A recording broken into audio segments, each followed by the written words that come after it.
لو شخص اول مره تقابله في حياتك، هنا لازم يجي دور الفراسه. الفراسه ده مهم جدا جدا جدا. من ساعه لما باجي اخش المكتب لازم شكل الشخص اللي انا بكلمه مبدئيا من اول الكارت بتاعه. انا لما بستلم الكارت انا بشوف الاسم المكتوب على المكتب بتاعه شكله عامل ازاي، بشوف التايتل، الشخص ده سينيور ليفل، الشخص ده سي ليفل، الشخص ده صاحب شركه، الشخص ده مجرد موظف صغير، موظف متوسط. فانا لازم اخد بالي جدا جدا جدا جدا من شكل الحاجات دي.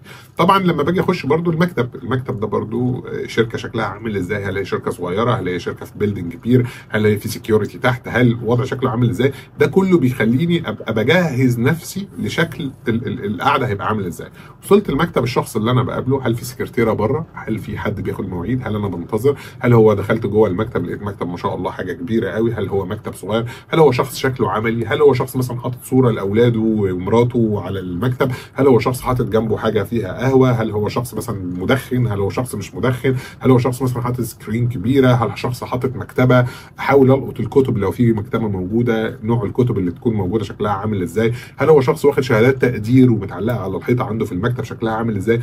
الفراسه هنا عليها عامل كبير جدا جدا جدا جدا. لقيت الشخص مثلا حاطط اعلام النادي الاهلي او نادي الزمالك او حاجه ليها علاقه بالكوره بشكل من الاشكال، انت ممكن تبقى انت البريكنج ايس مع الشخص ده ليه علاقه بالماتش بتاع امبارح. انت لو دخلت لقيت الراجل ده مثلا حاطط حاجه للاهلي او متصور مع بعض لعيبه الكوره بتوع الاهلي او متصور مع لعيبه بتوع الزمالك او الى اخره، تقدر ان انت تتكلم ايه ده والله الكابتن، انت تعرف كابتن فلان، ايه ده انت بتروح النادي، ايه ده انت عضو في النادي، ايه ده بتعمل ايه.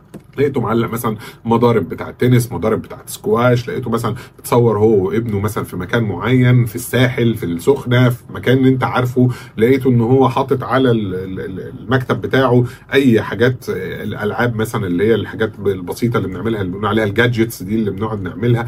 كل الحاجات دي لازم انت تبقى مركز فيها. انت داخل مش داخل عشان تسلم وتمد ايدك وخلاص، عينيك لازم تبقى شغاله وتشوف كل المحيط اللي حواليك داخل المكتب وداخل المكان.